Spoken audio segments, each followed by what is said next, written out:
The email came at 2:47 a.m. McKenna stared at her laptop screen, hands shaking. Subject: the truth you need to know. You think Kang Rian loves Han Seoyeon. You're wrong. Seoyeon is his sister. Every cruel word he's spoken to you is a lie. Kang Rian is obsessively, desperately in love with you. He's been hiding it behind cruelty because in his world, love gets people killed. You thought he loved someone else. You never knew he was quietly obsessed with you. McKenna's breath caught as memories flooded back, the surveillance she'd discovered, the strange protectiveness, the contradictions that never made sense. Her phone buzzed. Asterisk, he's in his office right now watching footage of you. He does this every night. Don't believe me? Go see for yourself. She grabbed her keys. Let me tell you how we got here. Before we begin, please like this video, subscribe to the channel, and leave a comment to support the story. If you enjoy dark romance and intense love stories, you're in the right place. Now, let's begin. For months earlier, McKenna Wamboe was having the worst day of her career. As a debt collector for West Side Financial Recovery, she'd tracked down some difficult people over the years.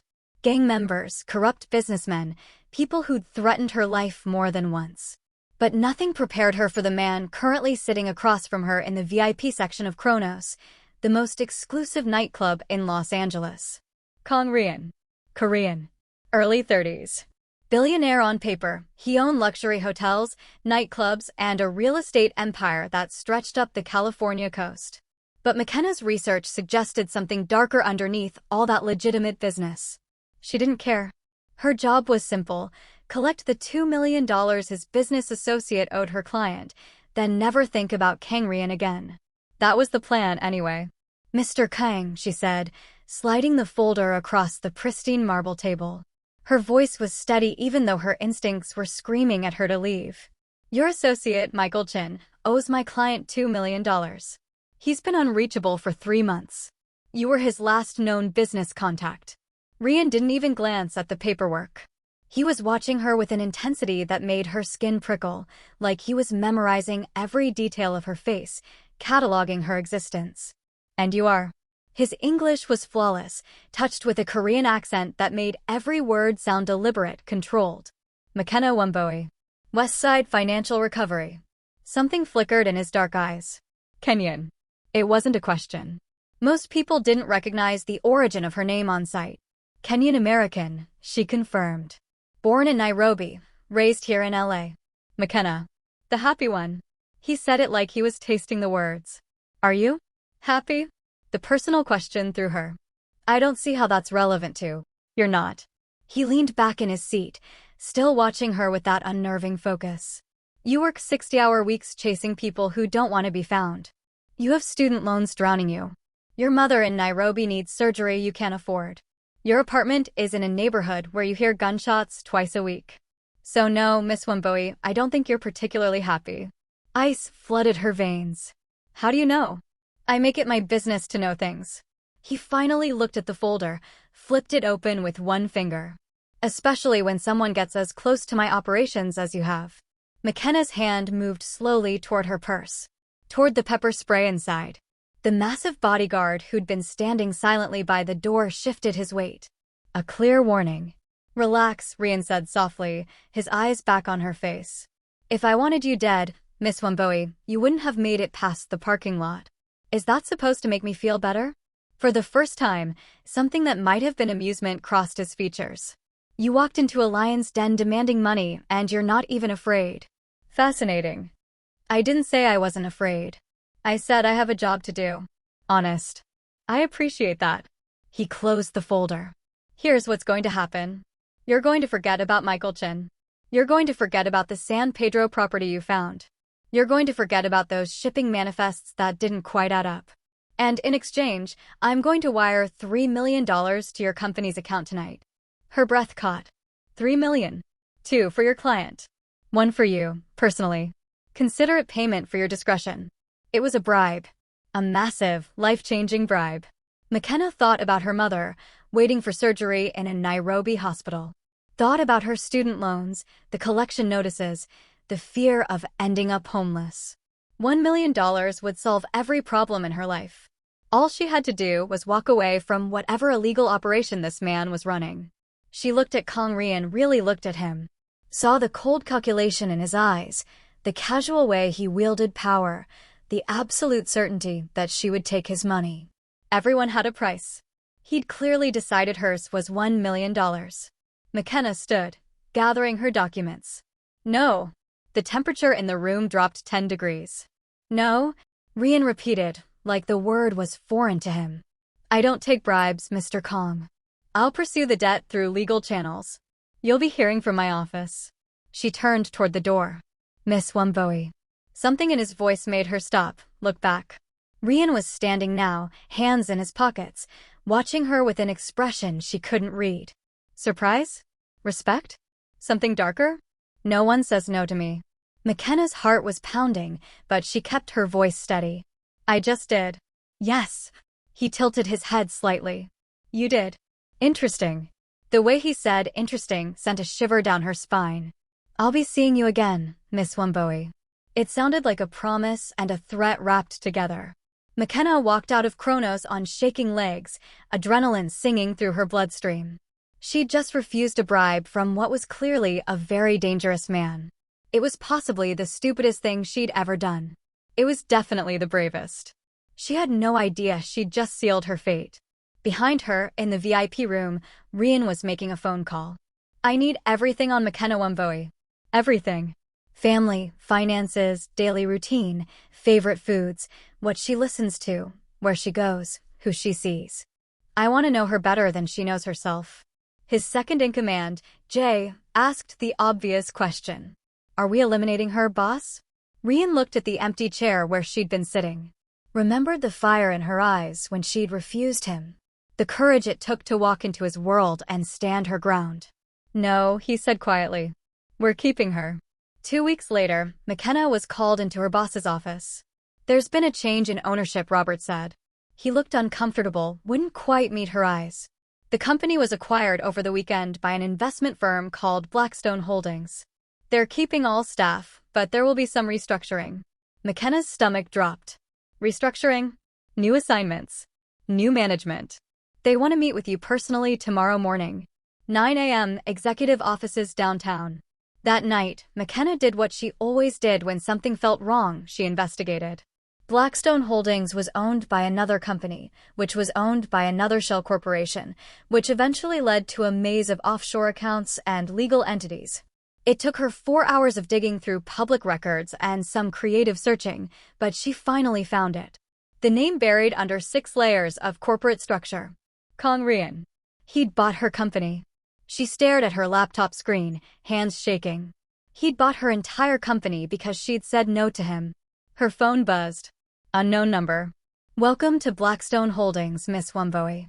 Report to the executive office tomorrow, 9 a.m. sharp. Don't be late. KR. McKenna didn't sleep that night. The executive office was a penthouse suite overlooking downtown Los Angeles. Floor-to-ceiling windows offered a view of the entire city. The design was minimalist, clean lines, expensive materials, a mix of Korean aesthetic and Western luxury. And there, behind a desk that probably cost more than her car, sat Kang Rian. He looked up when she entered, and something flickered in his eyes. Satisfaction? Anticipation? Miss Wumboe. Punctual. I appreciate that. You bought my company. Her voice was flat, controlled. She wouldn't give him the satisfaction of seeing her panic. I acquired a financial services firm with strong fundamentals and excellent growth potential. You bought my company because I wouldn't take your bribe. I bought your company because you have skills I need. The fact that it also solves the problem of you investigating things you shouldn't? That's just efficient multitasking. McKenna's hands clenched at her sides. I quit. Check your employment contract. Page 17, Section 4. Non-compete clause. If you leave, you cannot work in financial services, debt collection, or investigation anywhere in California for 5 years. The trap closed around her. That's not. It's completely legal. Ratified this morning. You signed it 3 years ago when you joined Westside. It transfers with the acquisition. He leaned back in his chair, completely calm. You can quit if you want. But you won't work in your field again. Not here. You can't do this. I just did. However, I'm not unreasonable. I'm tripling your salary. You'll have better cases, better resources, better everything. All you have to do is your job, collect debts for my various business interests. Legitimate business interests? Does it matter? He studied her face. You need the money, Miss Wamboe. Your mother's surgery costs $47,000. Your student loans are in collections. You're 3 months behind on rent. I'm offering you a way out of all of that. The fact that he knew those exact numbers made her feel sick. Why? She whispered. Why go through all this trouble? For just a moment, his carefully controlled expression shifted. She saw something in his eyes, something hungry and possessive and almost vulnerable. Then the mask was back. Because you're good at what you do. And I collect valuable things. He turned his attention to his computer, dismissing her. Human Resources will have your new contract ready by end of business today. You start Monday. That's all. She should leave. Should find a lawyer, fight this somehow. But she couldn't afford a lawyer. Couldn't afford to lose her income. Couldn't afford anything except to walk into this trap and hope she survived it. I won't do anything illegal, she heard herself say. He looked up at her again. That same flicker of something respect? Amusement? Noted. See you Monday, Miss Wamboe. The first month working for Kang Rian was psychological warfare. He was demanding, critical, and impossible to please. He'd assign her cases at midnight and expect full reports by morning. He'd tear apart her analysis in front of other employees. His criticism was surgical, precise cuts designed to make her doubt herself. Asterisk, is this really your best work, Miss Wamboe? I expected more. Asterisk. Asterisk, this report is sloppy. Redo it. Asterisk. If you can't handle the pressure, perhaps I overestimated your abilities. She wanted to quit every single day. Would have quit if she had any choice at all. But then there were the contradictions. Small things that didn't make sense. Week 2, McKenna worked until 2 a.m. on a complicated case, alone in the office. She was exhausted, eyes burning from staring at financial records. Food arrived at her desk. Korean fried chicken, tteokbokki, and, impossibly, githeri. Kenyan githeri, the comfort food her mother used to make. The delivery driver just shrugged when she asked who sent it. Boss said someone was working late. She looked toward Rian's office. The lights were still on. He'd sent her Kenyan food. At 2 a.m. Food from her culture, her childhood. How did he even know what githeri was? Week 3, she mentioned to a coworker, just casual conversation, that her mother needed surgery. It was expensive and McKenna was trying to figure out payment plans. 3 days later, her mother called from Nairobi, crying with joy. McKenna, you won't believe it. An anonymous donor paid for everything. The entire surgery, the hospital stay, everything. The hospital said a charitable foundation contacted them. It's a miracle. McKenna's hands shook as she hung up the phone. She went straight to Rian's office, didn't bother knocking. Did you pay for my mother's surgery? He looked up from his laptop, expression neutral. Why would I waste company resources on your family obligations? That's not a denial. It's all you're getting. His jaw tightened slightly, the only crack in his composure. Your mother's ill? She was. Someone paid for her surgery. Anonymously. Then you should be grateful to whoever it was and stop interrogating your employer. He looked back at his screen. Don't you have work to do? She wanted to push, but something in his posture stopped her. The tension in his shoulders. The way his hand gripped his pen too tightly.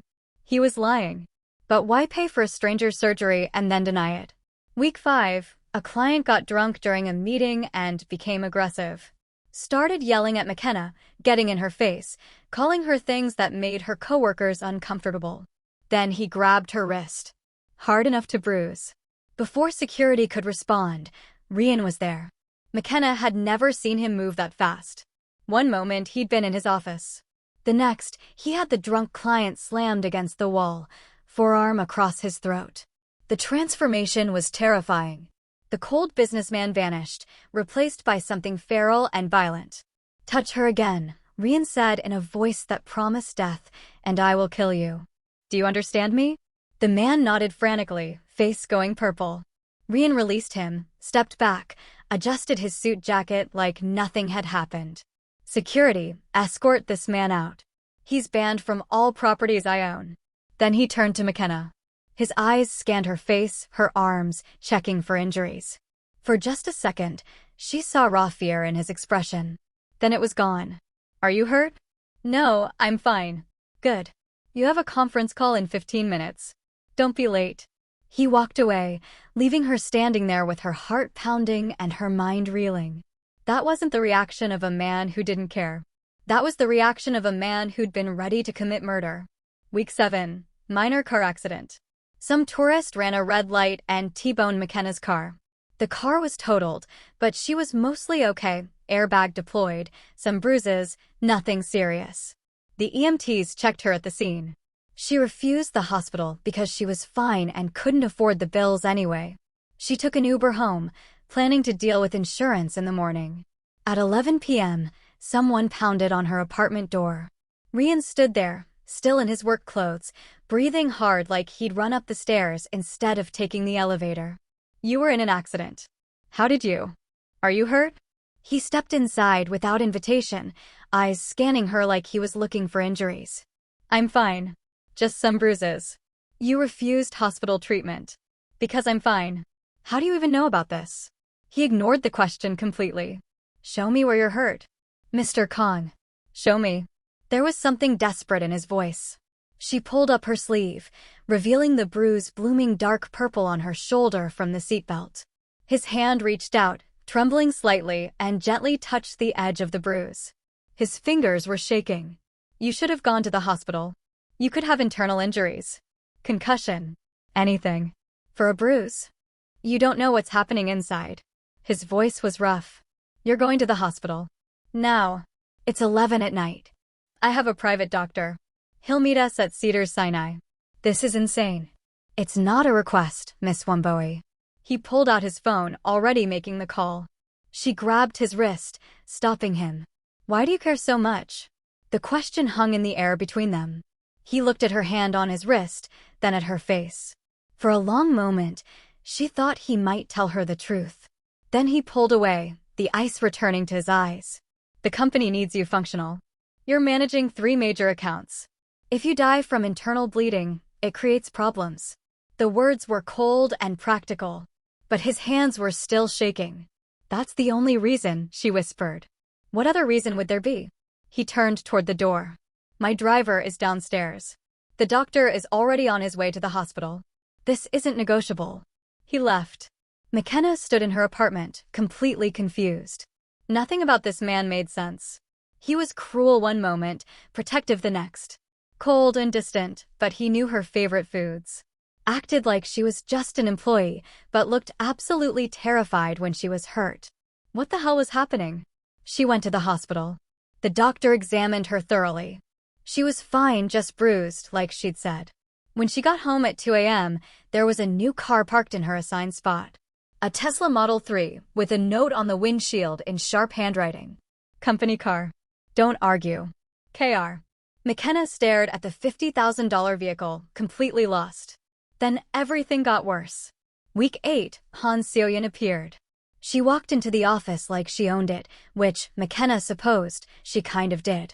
Late 30s, Korean, elegant in a way that made McKenna feel clumsy in her off-the-rack work clothes. Designer everything. Perfect hair. Perfect makeup. Perfect life, probably. McKenna was in a meeting when she first saw them together. Through the glass wall of Rian's conference room, she watched Seo-yeon enter without knocking. Watched Rian's face transform when he saw her, the ice melting into something warm, almost soft.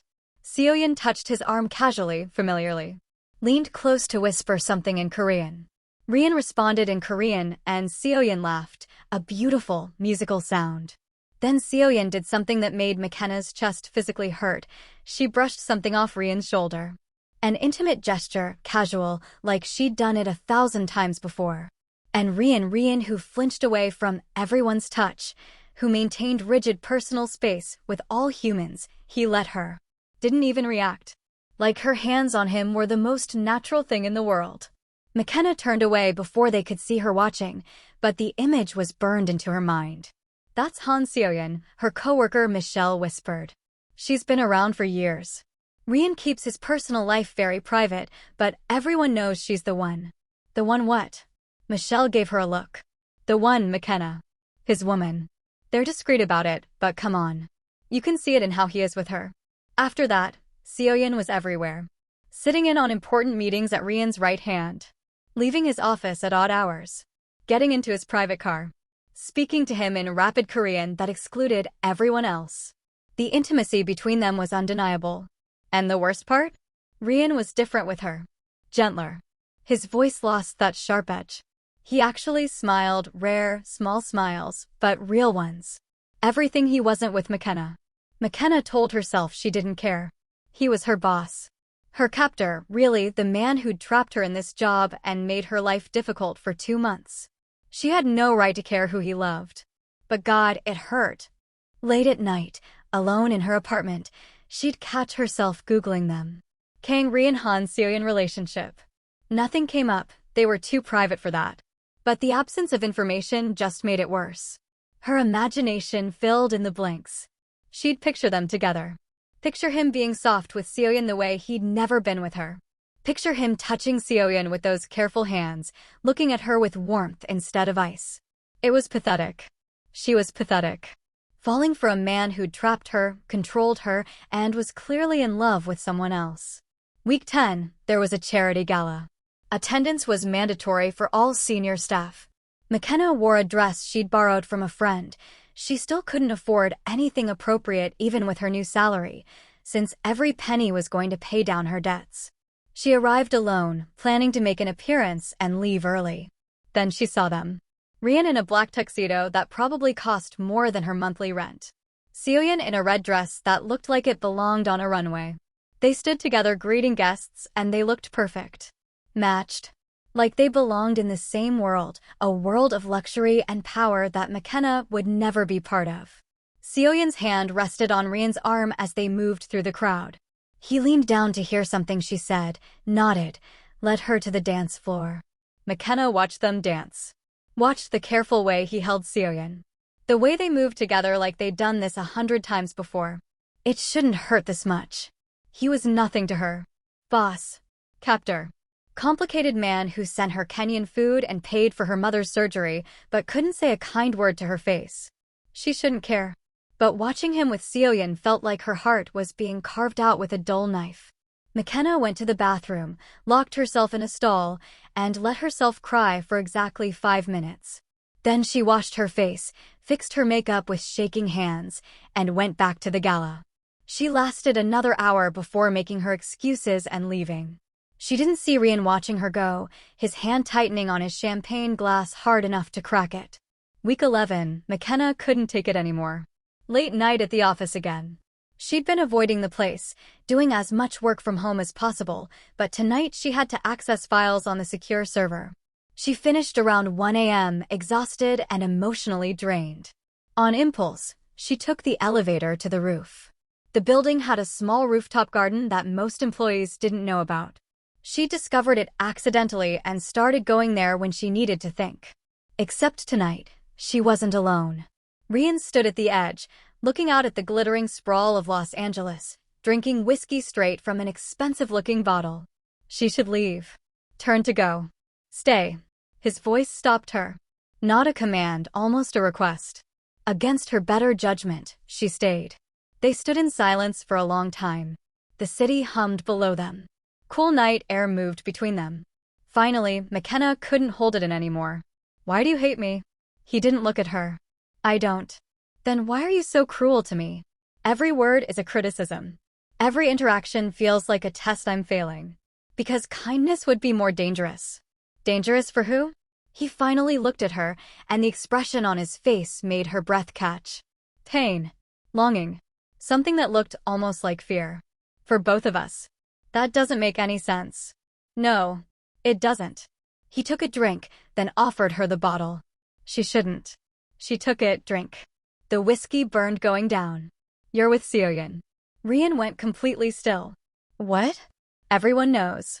I see how you're with her, soft, gentle, everything you're not with me. It's fine. She couldn't finish that sentence. McKenna, her first name in his voice made her shiver. You don't understand. Then help me understand.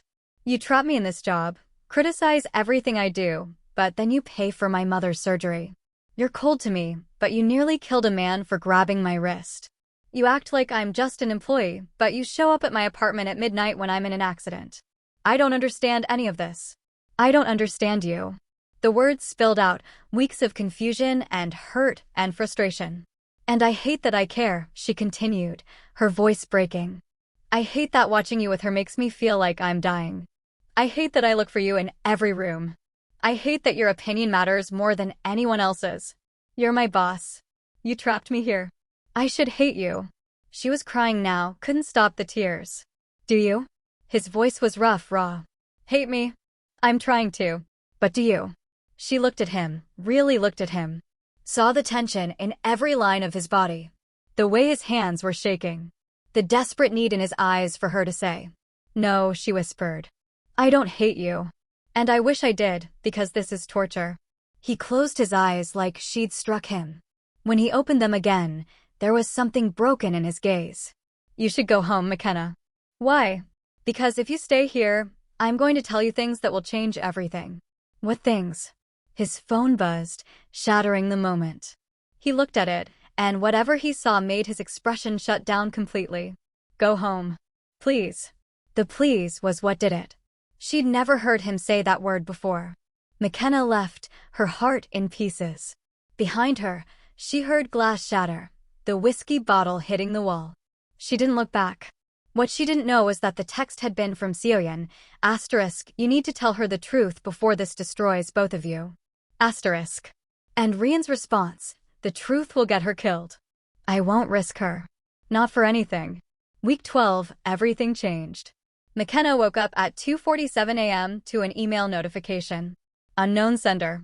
Half asleep, she almost deleted it. But something made her open it instead. From Anonymous. To McKenna.Wamboe@blackstoneholdings.com. Subject, the truth you need to know. Miss Wamboe. You think Kang Rian loves Han Seoyeon. You watch them together, and it breaks your heart. You see the way he's soft with her, protective, gentle, everything he's not with you. You're wrong. Seoyeon is his sister. Not his lover. Never his lover. She's kept secret to protect her from his enemies. Every cruel word he's spoken to you is a lie. Every cold look is armor. You want to know why he criticizes everything you do? Because praising you would mean admitting he thinks about you constantly. You want to know why he keeps you at a distance? Because getting close would reveal that you have all the power. You want to know why he bought your company, trapped you in that contract, controls your every move? Because Kang Rian is obsessively, desperately, dangerously in love with you. He has been since the moment you walked into his club and refused to fear him. The surveillance you discovered last week? It's worse than you think. He watches footage of you every night. Has files documenting your every move. Knows everything about you because he can't help himself. He's convinced that if anyone discovers his obsession, if you discover it, his enemies will use you against him. Will kill you like they killed his younger sister 5 years ago. So he hides his love behind cruelty. Makes you think he hates you. Makes you watch him with Seoyeon and suffer, because in his broken mind, your pain is better than your death. You thought he loved her. You never knew he was quietly obsessed with you. The question is, what are you going to do now that you know the truth? Someone who's tired of watching both of you suffer. McKenna read it 3 times, hands shaking. This was insane. This couldn't be real. But even as she thought it, pieces clicked into place like a puzzle she'd been solving without knowing it. The Kenyan food at 2 a.m., he'd researched her culture, her favorites. Her mother's surgery, he'd paid for it anonymously. The violence when someone threatened her, possessive, protective. The terror when she'd been in an accident, like losing her would destroy him. The surveillance she'd found, not just security, but obsessive documentation. The way he'd looked at her on the rooftop, broken, desperate, longing. No, she whispered to her empty bedroom. This can't be. Her phone buzzed. Text from an unknown number. He's in his office right now. Watching security footage of you. He does this every night. If you don't believe me, go see for yourself. Penthouse level. Door code is 0319, your birthday. See the truth with your own eyes. McKenna sat frozen. She could ignore this. Delete the email, block the number, pretend she'd never seen it. Or she could get up, get dressed, and go find out if the man who'd trapped her, controlled her, made her life hell for 3 months, the man she'd been falling for despite everything, had been desperately in love with her all along. Her heart was pounding so hard she could hear it. She grabbed her keys. The building was empty at 3 a.m. Security waved her through. She worked late enough that they were used to seeing her at odd hours. The elevator ride to the penthouse level felt like it took forever. The code 0319 worked. The door opened to a private hallway she'd never been in before. At the end, light spilled from under a door. McKenna walked toward it on shaking legs. She could hear something, voices. No voice. Singular. Speaking Korean. She opened the door. It was an office, smaller than his main one. More personal. And covering one entire wall, monitors. Security feeds. Of her apartment. Her breath stopped. 6 screens showing different angles of her apartment. Her living room. Her bedroom. Her kitchen. Empty now, obviously, since she was here. But the implications. Rian sat with his back to her, staring at the screens, speaking softly in Korean. It took her a moment to realize he was talking to himself, or maybe to her image, like a prayer. On his desk, files with her name. Photos of her she'd never posed for. A timeline of her movements. Everything the email had said and worse. This was obsession. This was... Rian's phone lit up with a notification, and he glanced at it. The reflection in the monitors showed his face, and McKenna saw something that made her chest ache. He looked devastated. Exhausted. Like a man at the end of his rope. He picked up a photo from his desk, her, laughing at something, sunlight in her hair. She didn't even remember when it was taken.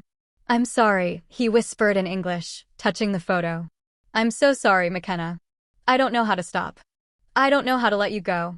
I don't know how to do anything except this, watch you, protect you, love you from a distance where you can't hurt me and I can't get you killed." His voice broke on the last word.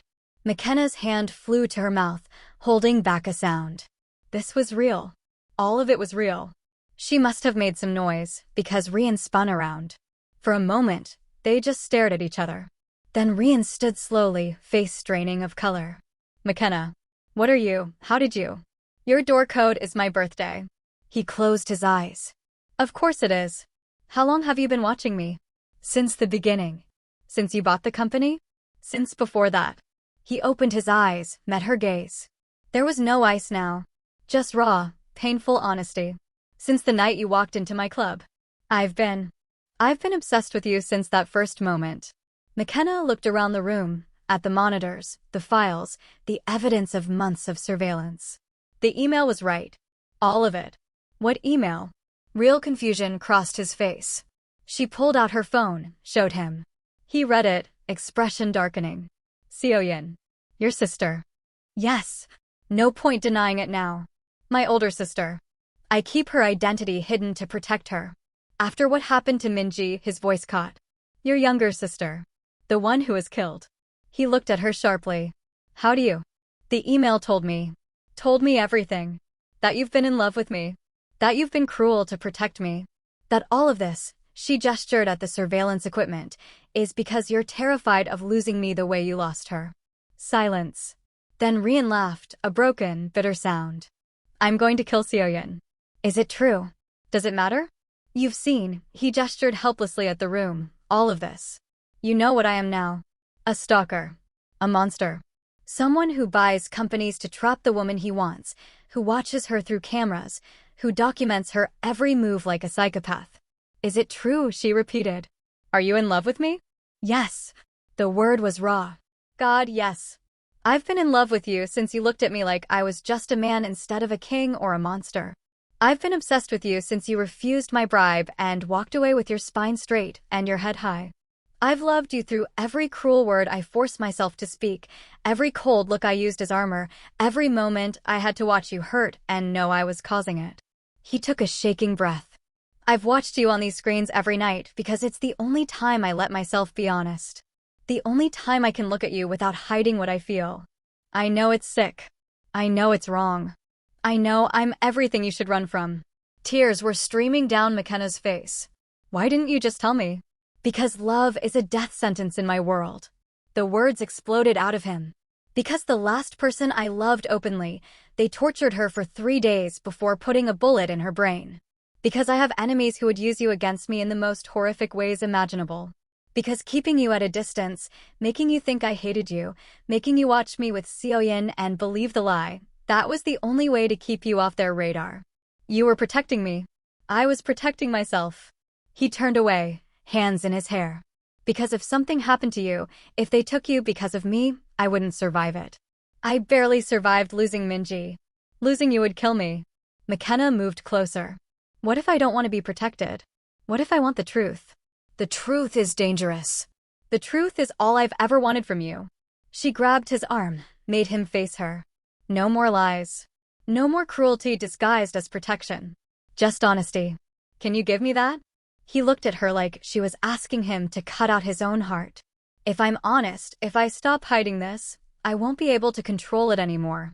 Then don't control it. She stepped closer. Tell me, honestly, everything you feel. McKenna, tell me. He broke. I love you. I'm in love with you. I'm obsessed with you. I think about you every waking moment. I've memorized the way you take your coffee, the music you listen to when you're sad, the way you touch that cross necklace when you're nervous. I know you call your mother every Sunday. I know you pray in Swahili when you think no one can hear. I know you cry sometimes after seeing me with Seoyin and it destroys me. The words poured out of him, months of suppression breaking like a dam. I've wanted to touch you, hold you, kiss you every single day. The cruelty was killing me. Watching you hurt because of my words made me hate myself. But I convinced myself it was the only way. That your pain was better than your death. He was shaking now. I was wrong. I was so wrong. I've been torturing both of us and calling it love. I've been hiding behind fear and calling it protection. I'm sorry. I'm so sorry, McKenna. For all of it. She was crying openly now. You really love me? More than anything. More than my empire, my life, my sanity. You're all I think about. All I want. All I'll ever want. Then why am I just finding this out now? Because I'm a coward who'd rather suffer in silence than risk you. McKenna stepped even closer until they were inches apart. I've been in love with you too. He went completely still. What? I've been falling for you since the moment you sent me Kenyan food at 2 a.m. Since you paid for my mother's surgery and lied about it. Since you looked at me like you'd murder anyone who hurt me. I've been trying to hate you, trying to kill these feelings, trying to convince myself you loved Seoyin. She touched his face, felt him tremble. I've been in love with you despite the cruelty. Despite the control. Because I saw through it, Rian. I saw the man underneath the monster. And that man? I love him. You can't, he whispered. I've done terrible things. I know what you are. And I love you anyway. My world is dangerous. Then teach me to survive it. I'll still want to protect you, control things. And I'll fight you on it. We'll figure it out together. McKenna, if my enemies find out, then we'll be smart. But I won't be something you hide anymore. I won't watch you pretend to love your sister while you suffer. We do this honestly or not at all. He stared at her like she was a miracle he didn't deserve. I don't know how to do this. How to love someone without destroying them. Then we'll learn together. She pulled him closer. Kiss me, Rian. Stop hiding and kiss me. He cupped her face with shaking hands. If I do this, I won't be able to let you go. Good. I don't want you to. When he kissed her, it was like every suppressed moment of the last 3 months finally breaking free. Desperate. Tender. Consuming. She kissed him back just as fiercely, 3 months of longing pouring into it. When they finally broke apart, both were crying. I love you, he whispered against her lips. I love you, I love you, I love you. I know. I love you too. He pulled her against him, held her like she might disappear. I'm still going to be terrible at this. I'm still going to want to control everything. I'm still going to be possessive and jealous and probably too protective. And I'm still going to call you out. Still going to fight you. Still going to refuse to be caged. Promise? Promise. He pulled back just enough to see her face. What happens now? Now we figure out how to do this. Together. As partners. Partners. Equals. I want to know about your world. Your business. Everything. No more secrets. That could be dangerous. Living is dangerous, Rian. Loving you is dangerous. I'm doing it anyway. He searched her face. You're sure? Because once we cross this line, once I stop hiding how I feel, my enemies will notice. They'll come for you. Then I'll be ready. Teach me. Train me. Trust me. I trust you more than anyone. He touched her forehead to his. You scare me. This scares me. Love is scary. Is this love? Or is it just obsession? Maybe it's both. Maybe that's okay. He kissed her again, softer this time. Stay, he whispered. Tonight. Stay with me. Okay. They didn't sleep. They talked. Really talked. He told her about Minji, about the guilt that haunted him. She told him about growing up between two cultures, never quite fitting anywhere. He showed her the files he'd kept, apologizing for each invasion of privacy. She forgave him for each one. As the sun rose over Los Angeles, they sat together on the couch in his office, her head on his shoulder, his arm around her. What do we tell people? She asked. The truth. That you're mine and I'm yours. Your board isn't going to like it. I don't care. You're enemies. I'll handle them. His arm tightened around her. I'll protect you. We'll protect each other. He smiled, that real smile she'd only seen him give Seoyeon. Now she understood why. It wasn't love. It was safety. Seoyeon was safe because she couldn't hurt him. McKenna could destroy him. And he was smiling anyway. Seoyeon is going to be insufferable about this, he said. She sent the email, didn't she? Definitely. I should thank her. She'll be smug about it for months. McKenna laughed, and the sound made his expression soften even more. I love hearing you laugh. Then I'll laugh more. I'll try to give you reasons to. They sat in comfortable silence as the city woke up around them. This is still going to be complicated, McKenna said eventually. You're still my boss. Still a criminal, I assume. Still controlling and possessive. Yes to all of that. And I'm still going to challenge you. Still going to have my own life. Still going to refuse to be something you own. I know. Can we really make this work? He turned her face toward his. I've been obsessed with you for months. I've watched you, learned you, loved you from a distance. Now that I get to love you openly, I'll make it work. Whatever it takes. Even if it means changing? Even then. For you, I'll try to be better. You're already better than you think. You make me want to be. She kissed him again, slow and sweet. Outside, her phone started ringing. Rian's phone. The workday was starting. Reality was returning. We should probably get ready for work, she said reluctantly. Probably. Neither moved. 5 more minutes, he said.